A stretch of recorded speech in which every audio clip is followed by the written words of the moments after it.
Allez, on va être franchement, carrément sérieux. Encore que, regardez, je vous ai parlé de Politique Virale 2012. Eh bien, la personne qui est là sur ce plateau avec nous des éditions Comédia a préparé un livre pour notre invité. Il est là. Regardez, et dans ce livre-là, ce n'est plus moi qui gagne les élections, c'est carrément Nicolas Cadenne, c'est le président de la République 2012. Tout est possible. C'est super. Voilà. Le livre dont vous êtes le héros. Vous avez le bulletin de vote aussi. Voilà, alors je me suis permis de préparer un petit peu les choses. Merci beaucoup. C'est un questionnaire, hein, remplir un questionnaire. Alors, je ne vous ai pas mis au deuxième tour face à Ségolène Royal, je n'ai pas été pervers à ce point-là. En effet. Donc vous l'emportez vous aussi face à Nicolas Sarkozy, décidément. À quel score je sais pas. On va vérifier, on va regarder, on en reparle tout à l'heure. Allez, on va parler, sinon il va s'impatienter, Olivier Roiran. Vous allez notamment vous parler, nous, d'un autre livre, par exemple. Tiens. On parlera d'un autre livre, c'est celui-ci, celui de Ségolène Royal dans un instant. Donc, mais bon, Nicolas Cadenne est sur notre plateau, numéro 2 du PS dans le Gard, secrétaire fédéral adjoint, et soutien donc indéfectible à Ségolène Royal dans votre département. Alors, avant de parler avec vous de cette candidate Ségolène Royal pour les primaires citoyennes organisées par le Parti Socialiste, je vous propose d'écouter le sentiment des porte-drapeaux gardois des 5 autres candidats donc pour ces primaires organisées donc par le PS. Regardez. Arnaud Montebourg est en plein dans le sujet de la crise que nous vivons aujourd'hui et que les solutions à cette crise, c'est lui qui les porte avec la démondialisation. Il fait partie des hommes politiques courageux et audacieux. Et que je pense qu'à l'heure actuelle, nous avons besoin d'un chef d'État courageux et audacieux. La présidentielle, c'est la rencontre d'un homme, d'un peuple, de gauche aujourd'hui et demain de toute la France. Et je crois que François Hollande incarne le mieux ce rendez-vous. Il est comme les autres, compétent, un homme d'expérience avec les autres. Mais il a quelque chose en plus, je pense, parce qu'il incarne une façon de faire, une méthode, une proximité, un consensus, une recherche un petit peu de mettre vraiment... puis un charisme, il faut bien le reconnaître. Cette France qui est au bord de la faillite, c'est la France de Sarkozy. La France des déficits, c'est la France de Sarkozy. La France inégalitaire, c'est la France de Sarkozy. Manuel Valls nous invite à ce grand chantier de reconstruction en nous disant que la gauche reconstruira, non pas donc en faisant rêver les gens, mais en faisant en sorte que l'effort collectif soit un effort qui soit juste, soit équitable et que l'on traite les problèmes qui sont les vrais problèmes des Français. Nous avons toujours été pour la laïcité. Alors je pense qu'aujourd'hui notre laïcité est en grand danger et notre président Bailey va porter haut et fort ce message. Aujourd'hui, alors évidemment, il ne portera pas que celui-là. Nous avons des choses qui nous différencient du Parti Socialiste. Le choix aujourd'hui à faire, c'est la question essentielle qui se pose, c'est à qui faisons-nous le plus confiance pour gouverner demain la France. Et donc mon choix s'est fait tout simplement, d'abord par l'expérience, la solidité de Martine Aubry, donc son parcours en politique, son engagement syndicaliste qui a été sans faille, et puis Martine Aubry pour moi c'est quelqu'un qui a le social chevillé au corps. Nicolas Cadenne, ça se passe bien entre vous, là, entre les différents mandataires au sein du PS gardois? L'ambiance, elle est comment? Elle est très bonne, ça se passe très bien. On organise comme il le faut les primaires, puisqu'elles sont donc ouvertes à tous les citoyens français, et donc il faut quand même une organisation assez lourde derrière. Aucun tiraillement, pas un petit truc, là, une petite phrase, vous l'avez pas balancée sur quelqu'un? Aucun tiraillement. On est déçus parce que l'héros, c'est un peu plus... On a de quoi faire, entre petites phrases et tiraillements, oui, on connaît bien dans l'héros. Des mandataires exclus, tout ça, enfin, c'est bien. On en avait parlé la semaine dernière, mais effectivement... le Gard, pour une fois, exactement, c'est un bon exemple. Tranquille. Alors parlons un petit peu de cette campagne des primaires, on peut l'appeler comme ça, lancée le 1er septembre, vraiment officiellement. Une conférence de presse à la même heure, dans tous les départements, en même temps, au même moment. Ségolène Royal lance ce livre, un livre-programme, en fait, pour cette candidate. Dans cet ouvrage, elle donne des exemples de son expérience régionale. On voit cette conférence de presse, c'était à Nîmes le 1er septembre. Donc des exemples de son expérience régionale respectable. Je rappelle qu'elle est présidente de la région Poitou-Charentes. La question, c'est quand même, peut-on calquer, parce qu'il y a des éléments dans ce sens, un modèle économique, de développement économique sur un pays comme la France, puisqu'elle calque ce qu'elle fait au niveau de la région sur un pays comme la France, sachant que dans un pays comme la France, il y a aussi des réalités européennes, des réalités de mondialisation. Est-ce que c'est vraiment pas trop utopique de calquer comme ça?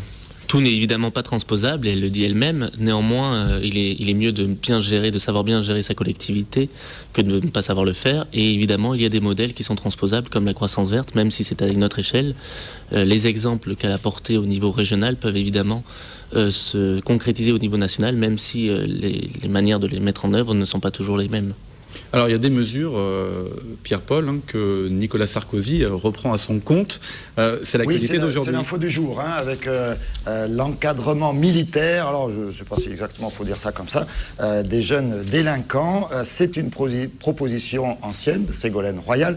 Elle s'était fait brocarder pendant la campagne précédente, en 2007, notamment par un certain Nicolas Sarkozy. Tout à fait. Et là, elle triomphe finalement. Oui, c'est assez drôle si on peut dire. En 2006-2007, elle a fait cette proposition d'encadrement militaire éducatif pour les primo-délinquants, qui au départ effectivement a été moquée, voire méprisée. Et ensuite, elle a été reprise au fur et à mesure par tous ses camarades au Parti Socialiste.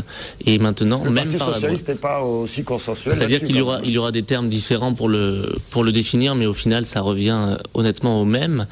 Et maintenant, effectivement, on a la droite elle-même qui nous dit que c'est très bien, alors qu'effectivement, on se souvient en juin 2006, Nicolas Sarkozy dire que c'était des propos d'incompétents, que de vouloir ce genre de structure et que ça n'avait pas de sens. Aujourd'hui, il dit que c'est une bonne chose. Néanmoins, ce sont deux choses qui n'ont rien à voir. Ce que propose Nicolas Sarkozy, il le propose sans même prévoir de prévention en amont. Et donc ce serait là toujours pareil, toujours cette vision caricaturale de la droite qui oppose répression et prévention, alors que la mesure de Ségolène Royal s'inscrit dans un pacte plus global, dans un programme plus global. Comment vous vivez finalement ce procès permanent qui est fait à Ségolène Royal, une espèce de procès en incompétence, On se rappelle, Olivier, cette sortie de Michel Rocard, je ne me rappelle plus les termes exacts, mais enfin c'était plutôt drôle du reste, mais c'était assez méchant. Oui, tout à fait. Qui disait, à propos de la candidature de Ségolène Royal, en démocratie, n'importe qui a le droit de dire n'importe quoi. Tout à fait. Vous savez, Ségolène Royal s'est construite en dehors, enfin en tout cas avec le Parti Socialiste, elle ne l'a jamais renié, mais également en dehors. Elle s'est ouverte très largement, elle est allée à la rencontre des citoyens en 2006-2007, c'était la fameuse démocratie participative, là encore une idée qui est désormais reprise à peu près par tout le monde, et ça peut évidemment choquer, ça a pu beaucoup choquer certains de ses camarades qui restaient peut-être un peu trop en interne dans leur cercle assez fermé du Parti Socialiste d'il y a quelques années. Aujourd'hui, la nouveauté peut toujours faire peur. Aujourd'hui, les gens se rendent compte que finalement c'était elle qui avait un temps d'avance et qui avait raison. Pierre-Paul, je ne voudrais pas plomber l'ambiance, mais au dos du livre, il y a quand même le rappel qu'elle a été effectivement soutenue par 17 millions d'électeurs en 2007. Elle a quand même perdu. Oui, elle a perdu néanmoins. Elle a perdu assez lourdement, 53,06%, 46,97%, j'ai vérifié tout à l'heure. 53-47. Il faudrait quand même rappeler qu'en 2002, nous n'étions pas au second tour et que c'est Ségolène Royal qui a ramené le Parti Socialiste au second tour de l'élection présidentielle. Oui, c'est une façon il faudrait également rappeler, les choses. Mais bon, c'est la vérité. C'était rude. Ça fait quand même maintenant pas mal d'années qu'il n'y a pas de président socialiste. Il n'y en a eu qu'un sous la Ve République, c'est François Mitterrand. Ségolène Royal a fait 17 millions d'électeurs. Personne n'avait fait autant, même François Mitterrand. Alors certes, il y a eu plus de population, mais enfin néanmoins, c'est elle qui a fait le plus de mobilisation. Et elle a effectivement ramené le Parti Socialiste au second tour, ce qui n'était pas chose aisée, sachant effectivement que cette nouveauté qu'elle incarnait a été beaucoup moquée, et parfois même au sein même de son camp. Elle n'a peut-être pas été suffisamment soutenue par ses camarades. Le parti n'était pas suffisamment rassemblé, mais c'est évident qu'il le sera aujourd'hui. On parle de la concurrence, Pierre-Paul, Nicolas Cadel. Et j'ajouterais juste qu'il le sera d'autant plus derrière elle, puisque finalement toutes ces idées sont reprises par l'ensemble du parti. Une des concurrentes donc de Ségolène Royal pour les primaires, c'est la première secrétaire. L'ex-première secrétaire qui s'est mise en disponibilité entre guillemets pendant cette élection. Elle était en visite dans l'Hérault hier, au cirque de Navacelles d'abord, puis en fin de journée en visite éclair à Montpellier.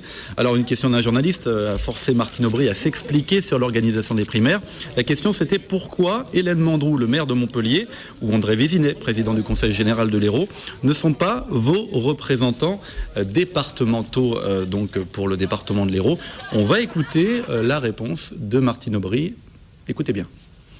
Hélène Mandroux est une amie c'est un maire formidable à Montpellier, qui d'ailleurs s'inscrit totalement dans la politique du jour, si je puis dire. Je vois ce qu'elle fait dans ses quartiers, en renouvellement, c'est-à-dire en faisant en sorte qu'il y ait effectivement des économies d'énergie, qu'il y ait la récupération de l'eau de pluie, qu'il y ait une mixité aussi sociale. C'est ça aussi le développement durable. Je pense que c'est un grand maire de Montpellier. En tout cas, pour moi, c'est une amie très proche et très fidèle. Et c'est surtout quelqu'un sur lequel je m'appuie beaucoup.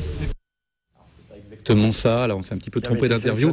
Si on peut me dire, est-ce qu'on a un autre élément de Martine Aubry c'est mon accent. Bon, voilà. Non, elle indiquait dans sa réponse, Martine Aubry, que en fait, il y avait des mandataires, dont vous faites partie, pour Ségolène Royal, qui étaient un petit peu les petites mains, qui organisaient, qui mettaient en place.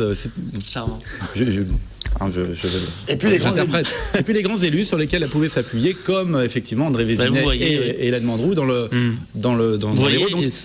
On est amené à s'interroger, est-ce qu'il y a des petits élus et des grands élus? Bien sûr que non. Et Ségolène Royal, justement, n'est pas du tout dans cette logique d'appareil où il faudrait mettre en avant des grands élus et puis mettre un petit peu en arrière les petites mains des petits élus ou autres.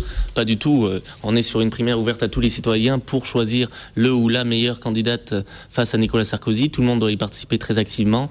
On doit s'ouvrir le plus largement possible à toute la population française. Il n'est pas question de faire de cette primaire un enjeu d'appareil, de congrès, avec des grands élus qui pèseraient tant de militants et tant de cartes, puisque là, tous les Français peuvent voter et c'est heureux.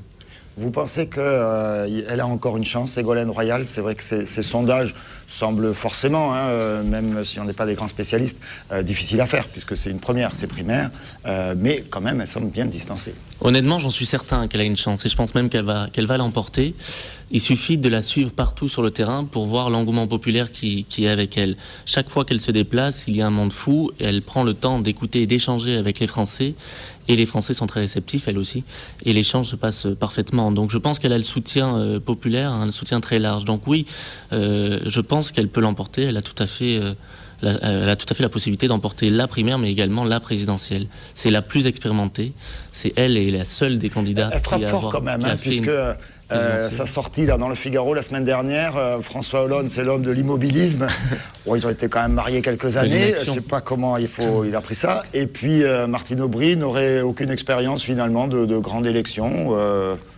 Alors, c'était quoi? C'était déjà, effectivement, vous avez vu, ça ne nous a pas échappé que c'est sorti dans un journal de la droite, du Figaro. C'était effectivement des commentaires en off. Néanmoins, oui, bon, bref. Néanmoins, Ségolène Royal les a assumés. C'est-à-dire que, néanmoins, il faut aussi, dans une élection comme celle-ci, juger sur les actes, sur les faits.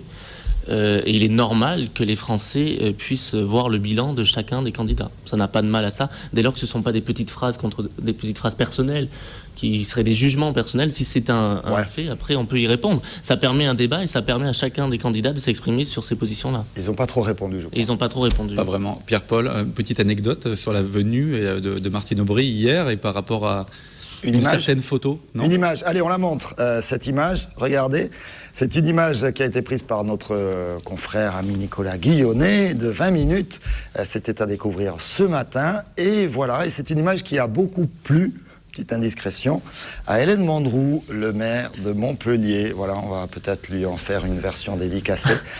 C'est une franche rigolade entre Martine Aubry et Hélène Mandroux. Et sans lunettes noires, parce qu'Hélène Mandroux, pour l'occasion, avait enlevé ses lunettes noires qu'elle portait depuis le début de la journée. Il y avait du soleil, on vous l'a dit à la météo hier, monsieur Roiran. Pierre-Paul, on passe à l'opposition. Je vous en prie, l'opposition de l'opposition de droite. C'est eux qui sont au gouvernement quand même, oui. Je vous le rappelle. Non, mais l'opposition par rapport à je vous taquine, on a bien compris. Nicolas Cadenne, puisque la fête de l'UMP, on le voit sur ces images, avait lieu ce samedi à Saint-Gilles, dans le Gard, avec en guest star François Fillon, un Premier ministre qui est resté 30 minutes chrono. Alors, c'est une habitude ce week-end. On n'a pas réussi à faire le bout d'interview. J'ai râlé, mais apparemment c'était compliqué.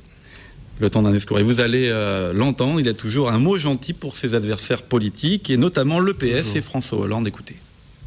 Au Parti socialiste, certains prétendent être au fait de l'importance de la réduction de nos déficits.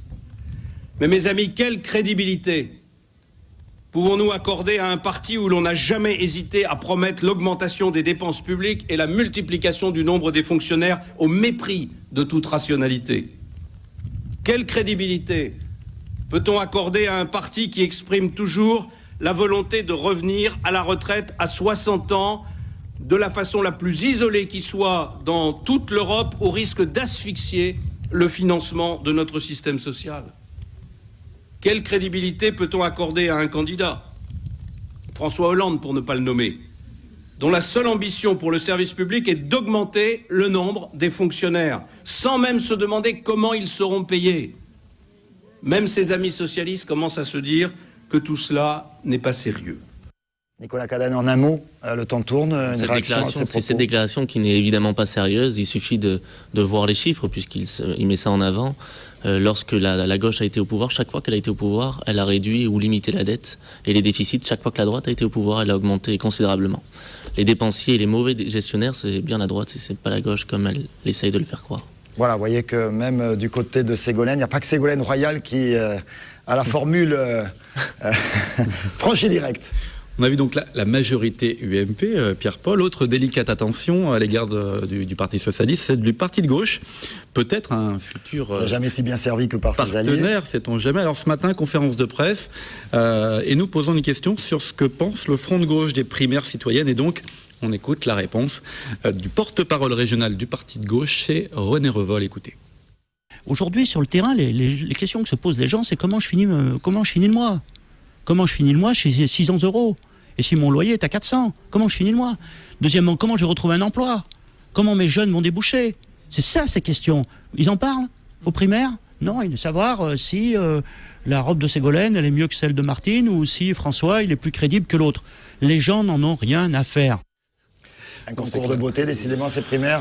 Non, là, je crois que René Revol exagère largement. Un concours de Fashion Week. Il suffit qu'il lise le livre de Ségolène Royal pour qu'il se rende compte qu'on parle justement de tout ce dont il vient de parler. Envoyez-lui. Peut-être on va lui faire un livre comme ça. Ouais, tiens, regardez, peut-être aussi. Et Ségolène Royal, justement, répond à la question qu'il vient de poser. Donc, je ne crois pas qu'on s'attarde tant que ça sur les robes ou les pantalons de chacun. La semaine prochaine, on continue dans les primaires. Merci beaucoup, Nicolas Cadenne. Avec la semaine prochaine, normalement, alors on n'aura pas un mandataire, on aura carrément un candidat aux primaires. Un des 6 candidats. Voilà, un grand candidat. Et Ségolène Royal viendra dans la région le 21 septembre à Arles et passera dans le Gard. Donc le mercredi 21. Donc 21 sur ce plateau... c'est bien parce que le 21, il devait y avoir François Hollande qui ne viendra pas. Qui vient le 26 finalement, qui vient le 26. A priori. Donc en tout cas le 20, mardi prochain, dans cette même rubrique, Manuel Valls, un des 6 candidats qui sera notre invité. Pierre-Paul, il avait fait, donc on l'a vu dans les images, un détour par l'Impérator pendant la feria, c'était le 9 juin il me semble. Absolument. Et s'il veut repasser à l'Impérator, on y sera, nous on en parle dans un instant. Merci beaucoup Nicolas Cadenne sur votre plateau. Merci beaucoup cher Olivier pour la préparation de cette chronique politique. On a débordé évidemment. On enchaîne avec l'économie, tout de suite c'est la pause.